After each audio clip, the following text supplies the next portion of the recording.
তো আমাকে অনেকেই দেখতে বলেছিলেন যে এটা যে মিজানুর রহমান আজহারীর শিক্ষাগত যোগ্যতা কতটা সেটা নিয়ে একটা ভিডিও দেখার জন্য বা ভিডিও রেসপন্স করার জন্য। তো আজকে সেই জিনিসটাই জানবো যে ডক্টর মিজানুর রহমান আজহারী তিনি কত শিক্ষিত, তার জীবনী সম্পর্কে জানবো।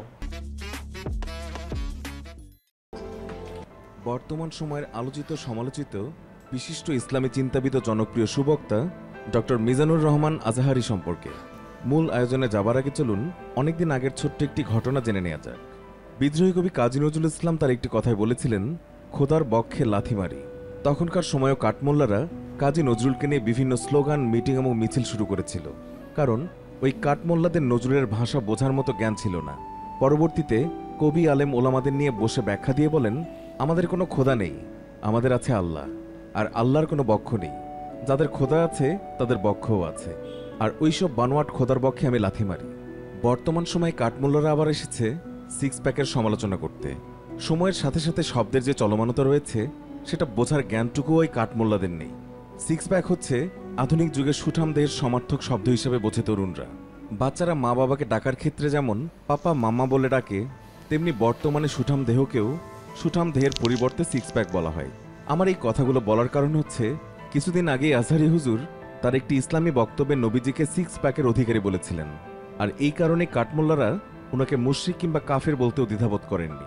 কিন্তু উনি সিক্স প্যাক বলতে সুঠাম দেহের অধিকারীকেই বোঝাতে চেয়েছিলেন। শিক্ষিত এই হুজুরকে যেসব কাঠমোল্লারা প্রশ্ন তুলেছেন তাদের মাঝে বেশিরভাগই পড়াশোনা কিংবা জ্ঞান চর্চার দিক থেকে আজহারী হুজুরের থেকে বহুগুণ পিছিয়ে। আজহারী হুজুরের শিক্ষাগত যোগ্যতা কিংবা জ্ঞান চর্চার উচ্চতা জানলে অবাক হবেন আপনিও। তাই আপনাদের সকলের উদ্দেশ্যে আমাদের আজকের আয়োজনে তুলে এনেছি আজহারী হুজুরের শিক্ষাগত যোগ্যতা সহ আরও কিছু অজানা তথ্য।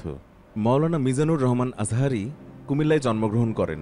তিনি 2004 সালে দাখিল পরীক্ষায় জিপিএ 5 পেয়ে উত্তীর্ণ হন। 2006 সালে আলিম পরীক্ষায় গোল্ডেন জিপিএ 5 সহ বাংলাদেশ মাদ্রাসা শিক্ষা বোর্ডের টপ মেরিট লিস্টে জায়গা করে নেন। 2007 সালে ইসলামিক ফাউন্ডেশন কর্তৃক আয়োজিত মিশর সরকারের শিক্ষাবৃত্তি পরীক্ষায় তিনি হাজার হাজার কওমি ও আলিয়া মাদ্রাসা ছাত্রদের মধ্যে বরাবরের মতো প্রথম স্থান অধিকার করে মিশরের আল আজহার বিশ্ববিদ্যালয়ে আন্ডার গ্র্যাজুয়েট করার জন্য মিশরে গমন করেন। সেখান থেকে তিনি ডিপার্টমেন্ট অফ তাফসির ও কোরআনিক সায়েন্স হতে 2012 সালে 80% সিজিপিএ নিয়ে অনার্সে উত্তীর্ণ হন। মিশরে 5 বছর শিক্ষাজীবন অতিবাহিত করার পর তিনি গার্ডেন অব নলেজ খ্যাত মালয়েশিয়ার ইন্টারন্যাশনাল ইসলামিক ইউনিভার্সিটি থেকে পোস্ট গ্র্যাজুয়েশন ও এমফিল এবং পিএইচডি করার সিদ্ধান্ত নেন। 2013 সালে তিনি মালয়েশিয়ায় গমন করেন। উক্ত বিশ্ববিদ্যালয়ের department of Quran O Sunnah studies থেকে তিনি 2016 সালের মধ্যে পোস্ট গ্র্যাজুয়েশন ও এমফিল শেষ করেন। মাস্টার্সে তার সিজিপিএ ছিল 3.82।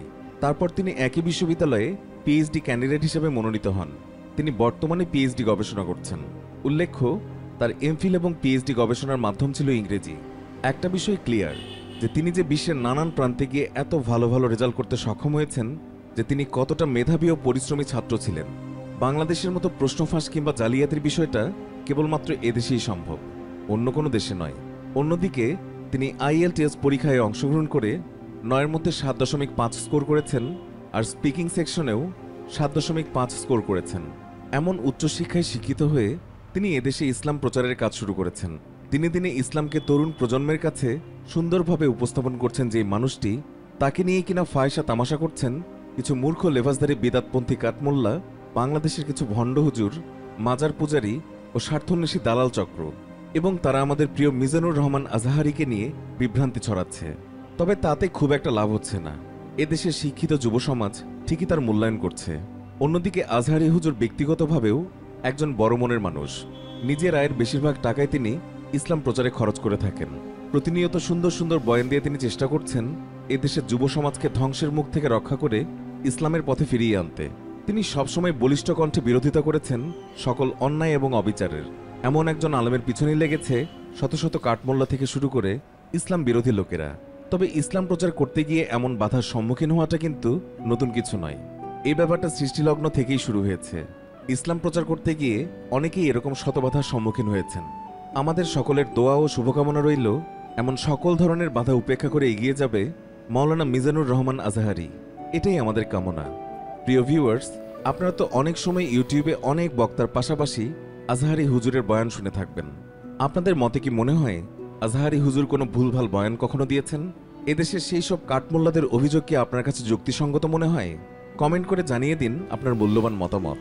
আর হ্যাঁ, আর আপনাদের যদি আজহারি হুজুরের ওয়াজ ভালো লেগে থাকে তবে কমেন্ট বক্সে অবশ্যই ইয়েস লিখবেন, এবং ভালো না লাগলে আপনারা নো লিখতে পারেন। তাহলে এই জরিপে খুব সহজেই বোঝা যাবে যে আজহারি হুজুরের ভক্ত কম নাকি বেশি। এই ভিডিওতে আমরা জানলাম যে ডক্টর মিজানুর রহমান আজহারি, তো এনার শিক্ষাগত যোগ্যতা এবং পরিচয় সম্পর্কে উনি কত ভালো বক্তা ছিলেন এবং বাইরে হায়ার স্টাডি করেছিলেন। তো দেখুন, ব্যাপারটা হচ্ছে এটা যেটা এখনকার দিনে খুব দরকার, সেটা হচ্ছে ধর্ম সম্পর্কেও জানা যেরকম দরকার, তেমনি শিক্ষাগত যোগ্যতাও কিন্তু মানুষের অনেক উচ্চ হওয়াটা দরকার। কারণ মানুষ যদি উচ্চ শিক্ষায় শিক্ষিত হয় তখন সে প্রকৃতভাবে জিনিসটা মডার্ন ওয়েতে সবার কাছে পৌঁছে দিতে পারবে, ডেলিভার করতে পারবে মূল যে বক্তব্যটা। অ্যান্ড কেউ যদি শুধু সেই ধর্ম প্রচার করতে চলে যায়, তার পেটে যদি কোনো বিদ্যা না থাকে বা শিক্ষা না থাকে, তাহলে সে কী করবে? একে অপরের সাথে হিংসা করেই জীবনটা শেষ করবে। তো এনার বক্তৃতা কার ভালো না লাগে? আমাদেরও খুব ভালো লাগে এনার বক্তৃতা।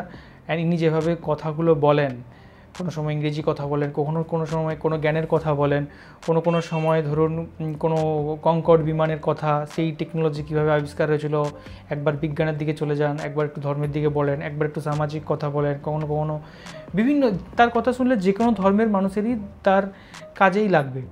কখনো মা ছেলের সম্পর্ক নিয়ে বলেন, কখনো কোনো নারীদের মর্যাদা নিয়ে কথা বলেন। তো জিনিসগুলো সবাই জানতে পারে, সবাই শেয়ার করতে পারে, সবাই বুঝতে পারে। খুব সুন্দরভাবে ইনি বলেন যে কোনো স্টোরি। আমি সত্যি কথা বলতে আমি কতগুলো স্টোরি শুনেছিলাম এনার মুখে। তো ইনি যতগুলো স্টোরি টুকটাক বলেন, যত কিন্তু এমনি ভিডিও দেখার থেকেও আমার ভালো লাগে। এনার বচন ভঙ্গি, কথা বলার ধরন এত সুন্দর। অ্যান্ড শিক্ষাগত যোগ্যতা খুব আগে দরকার, শিক্ষাটা খুব আগে দরকার। তো খুব ভালো লাগলো ভিডিওটা দেখে।